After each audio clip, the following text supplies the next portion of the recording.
Wolf, un loup dans le casque. Bêta 4. Assemblé en Inde. TikTok bientôt interdit aux US. Extrapolation. Jeudi 16 mars 2023. Fabrice Neumann. Benjamin Vincent. La quotidienne iWeek, épisode 352. Bonjour à toutes et à tous.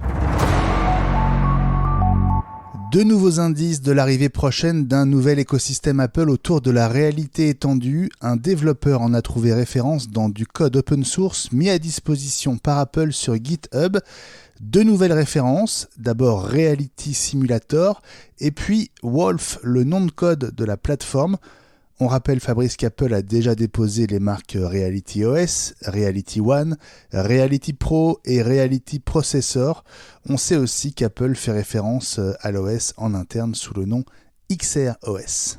Alors là, s'ils sortent rien d'ici quelques mois ou quelques semaines, prochaine WWDC, et on va pouvoir s'arracher les cheveux parce que c'est plus des indices là, c'est quasiment toute l'histoire qui se raconte devant nos yeux. Même si alors le nom de code Wolf, je sais pas exactement ce que ça signifie. Donc ça veut dire loup, d'accord, mais ensuite qu'est-ce que ça veut dire ? Bah du coup, je pense qu'on verra donc ça au mois de juin prochain. Comme on disait dans l'hebdo, toutes les briques sont prêtes, y compris donc un certain nombre de noms de technologies.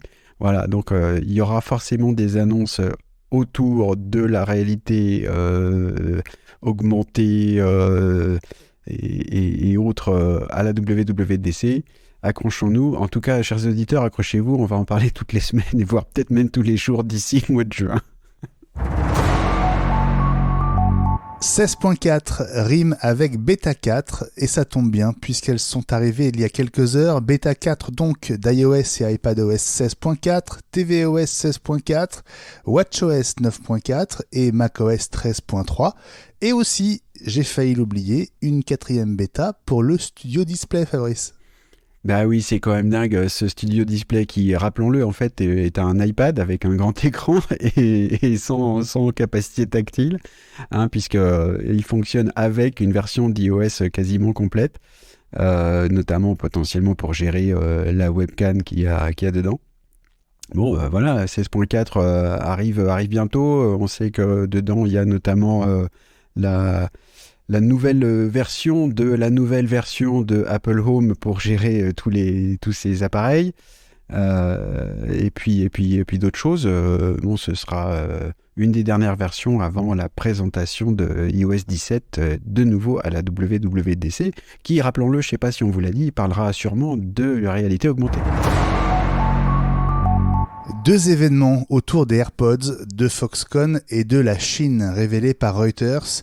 Foxconn parce que c'est la première fois que l'entreprise est choisie par Apple pour fabriquer des AirPods.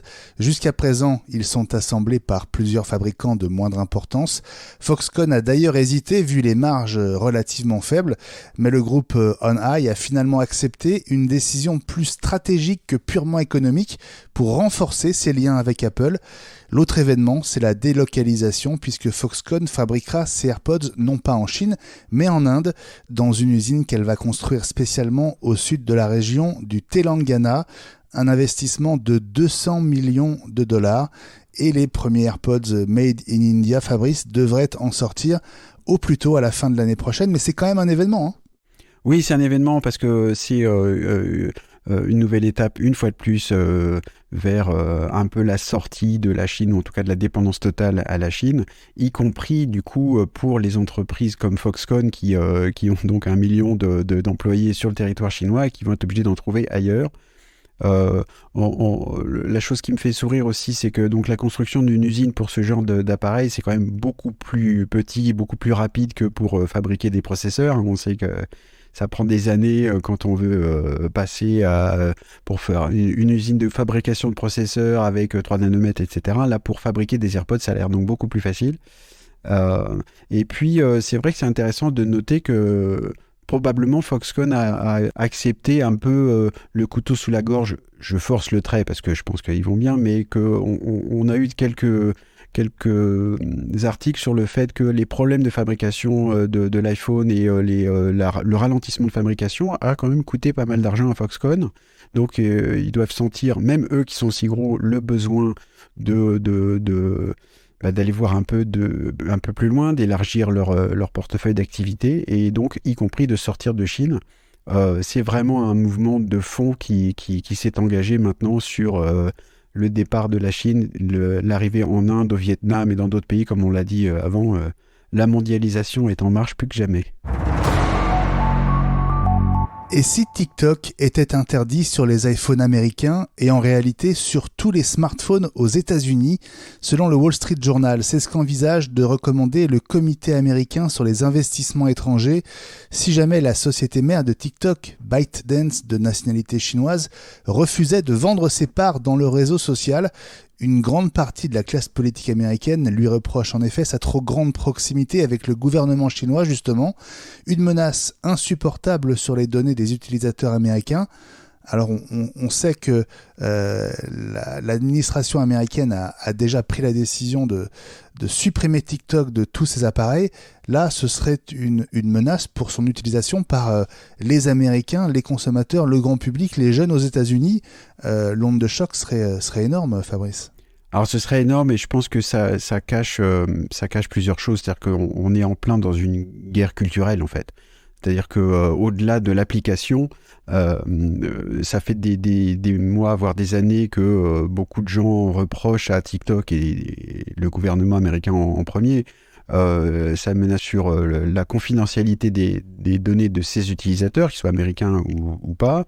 ByteDance a répliqué en disant bon, on va faire des efforts pour gérer les données personnelles pays par pays, ouvrir des centres serveurs dans les pays pour essayer de rassurer un peu. Et puis, ça suffit pas, parce que finalement, quel que soit l'endroit de stockage des données, si ByteDance y a accès, du coup, ça change rien.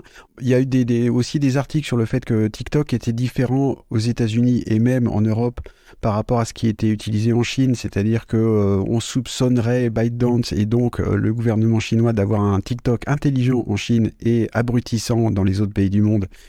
Donc c'est pour ça que je parle de guerre culturelle.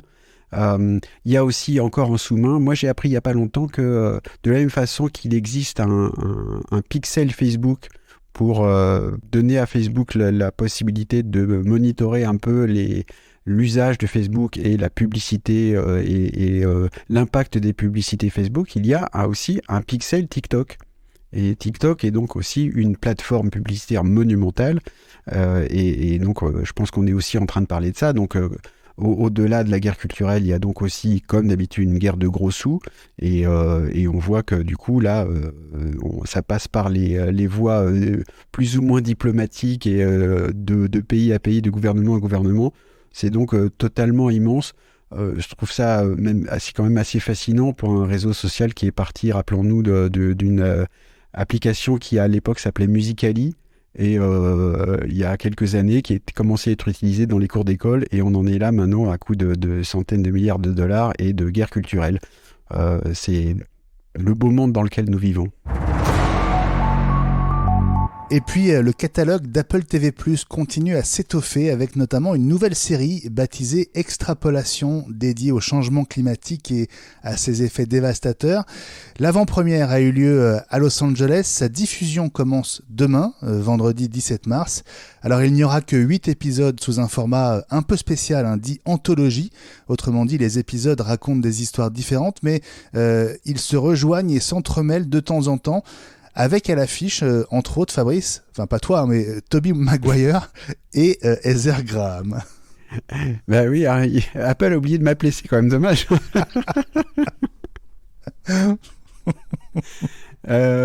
Oui, en tout cas, alors cette série, comme d'autres, on en a déjà parlé aussi, le catalogue vraiment s'étoffe, il y a vraiment de quoi regarder sur Apple TV+. Pour vous faire une petite confidence, nous, dans notre petit foyer, on a arrêté l'abonnement de Netflix, parce que y a un moment, il y a trop de trucs à regarder, alors du coup c'est un peu gâché de payer des abonnements pour rien, et il faut aussi se ménager du temps de cerveau disponible, comme disait quelqu'un à TF1 il n'y a pas si longtemps que ça.